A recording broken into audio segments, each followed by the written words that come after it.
Bonjour et bienvenue dans cette nouvelle vidéo, ici Vincent, parieur sportif depuis maintenant 5 années consécutives. Donc juste avant de commencer cette vidéo, je vous invite à vous abonner si ce n'est pas encore fait et à mettre un petit pouce bleu si vous aimez le contenu, les vidéos pronostiques que je vous propose.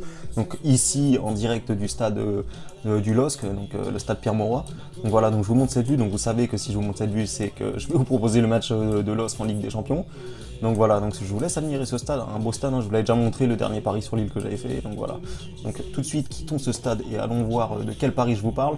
Donc alors, donc il va s'agir du pronostic, enfin du match entre Lille et Chelsea. Donc voilà, donc qu'est-ce qu'il faut? On va commencer du coup par les compositions d'équipe.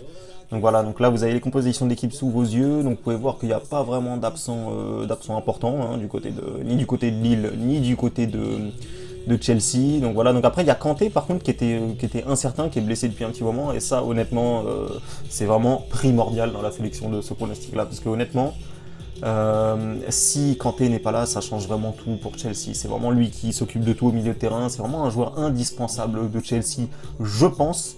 Donc voilà, donc apparemment il est là demain, hein, donc apparemment il est de retour sur les nouvelles que j'ai pu entendre. Donc voilà, donc après, moi c'est vraiment ce qui me rassure dans ce pari là, c'est que Kanté est là, même si une équipe c'est pas que 11, c'est pas que un seul joueur, c'est 11 joueurs, mais bon, Kanté il a tellement de poumons, il est tellement partout sur le terrain que voilà, vous savez à peu près ce que je pense de ce joueur. Donc je vais pas m'attarder là-dessus, donc voilà.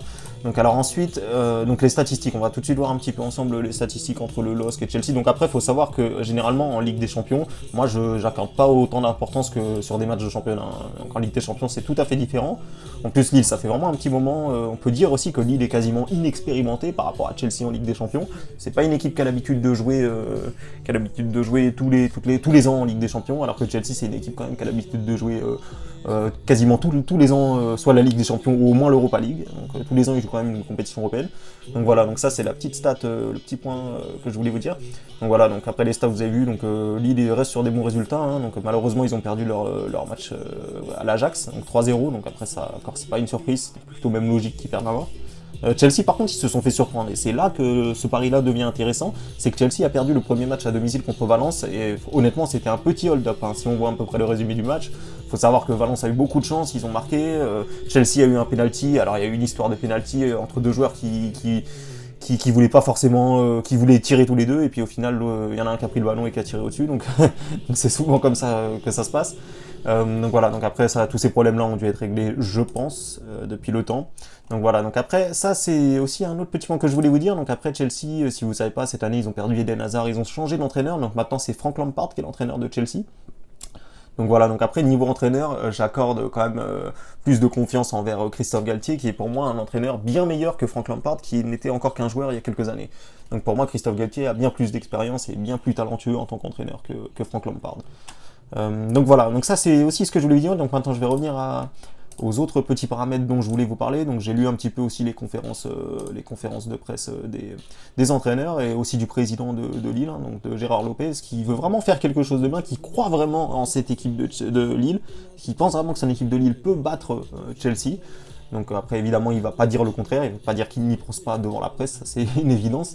Donc voilà, donc après ça, qu'est-ce que je peux vous dire d'intéressant? Donc voilà, il n'y a rien d'intéressant. Les stats, comme je vous dis, bon après il n'y a pas grand chose à savoir au niveau des stats, hein, à part voilà quoi, la forme, est-ce que Lille réussit bien à domicile, etc. Mais bon, encore comme je vous le répète, en Ligue des Champions, c'est vraiment pas conseillé de regarder les statistiques des championnats, etc. Parce que des équipes peuvent gagner tout en championnat et peuvent rien gagner en Ligue des Champions, ça arrive tout le temps. Donc voilà, donc je vais passer à un autre point. Donc voilà, donc la conférence de presse de Christophe Galtier, qui dit bien évidemment qu'il faudra élever son niveau de jeu, donc ça c'est une évidence face à une équipe de Chelsea. Donc voilà, donc jouer avec nos forces, un manque d'expérience à compenser, donc ça c'est plutôt pas mal. Donc ça il est bien au courant, il est bien conscient que son équipe n'a pas d'expérience en Ligue des Champions et il ne s'en cache pas. Chelsea, un jeu identifié, donc voilà, donc il a aussi observé le jeu de Chelsea, donc après il n'y a rien de surprenant dans cette conférence de presse, hein, on voit qu'il est assez confiant, qu'il sait ce qu'il peut faire, donc tout de suite passe mon cote, donc on peut voir qu'il n'y a quasiment pas de chute de cote, hein. C'est vrai que d'habitude quand je vous propose des paris, je vous propose souvent des paris où il y a des grosses chutes de cote, mais là pour le coup pour l'instant, et je pense pas qu'il y en aura, parce que les cotes sont assez bien ajustées. Je pense que c'est plutôt ça, grosso modo, moi je pense que c'est ça, hein. Chelsea a à peu près, pour moi honnêtement, Chelsea a 50% de chance de gagner, voire même un peu plus, 52, 53, et Lille a 47, 45% de chance de faire ou le nul ou la victoire selon moi, ce que je déduis de ce match-là, selon moi ce que j'estime. Là, les bookmakers, ils estiment que Chelsea a moins de 50% de chances de gagner. Voilà, donc après chacun son avis. Pour moi, voilà, pour moi vous savez un petit peu mon point de vue. Donc il n'y a pas de chute de cote, donc vous pouvez prendre le pari quand vous voulez, il n'y a quasiment pas de chute de cote. Donc voilà, donc je vais vous montrer maintenant tout de suite mon pronostic. Donc voilà.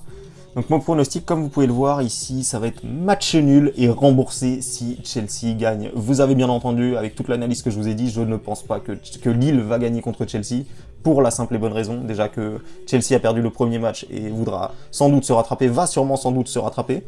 La deuxième raison, c'est que comme je vous dis, Christophe Galtier est un très bon entraîneur. Donc moi voilà le scénario que je vois. Chelsea peut mener et Christophe Galtier peut faire des changements et ils peuvent arracher le match nul. Donc voici comment je vois la chose de ce match-là. Donc en plus un match nul pour Lille, beaucoup disent que si Lille demain ne gagne pas, ils seront quasiment condamnés, mais en vrai un match nul, ils gardent toutes leurs chances. Je veux dire, il n'y a rien de... Ils ont joué à l'extérieur le premier match, ils ont encore 2 matchs à jouer à domicile, donc un match nul honnêtement ce serait pas forcément une mauvaise affaire, ni pour le LOSC, ni pour Chelsea en vrai, parce que Chelsea, bon, c'est pareil, hein, ça reste quand même un match à l'extérieur, donc pour moi le nul peut arranger en quelque sorte les deux équipes. Si ça en reste comme ça à 20 minutes de la fin. Donc voilà, donc je vous remercie à tous d'avoir visionné cette vidéo. Je voudrais juste revenir à un point, j'ai pas eu le temps de répondre à tout le monde sur mon ancienne vidéo, sur ma bankroll du mois dernier. Donc je voulais remercier toutes les personnes qui m'ont mis des commentaires vraiment très sympathiques. J'ai vraiment tout lu et je suis vraiment très content de voir que beaucoup de gens ont compris mon point de vue dans les paris sportifs. Je dis souvent que beaucoup de gens critiquent, etc., ne savent pas trop critiquer au bout de 2 défaites, mais je me rends compte aussi qu'il y a beaucoup de gens qui ont bien compris que les paris sportifs c'était du long terme, et je voulais vous remercier personnellement dans cette vidéo pour tous ces commentaires. Donc merci à tous encore et à très vite pour mes prochains pronostics.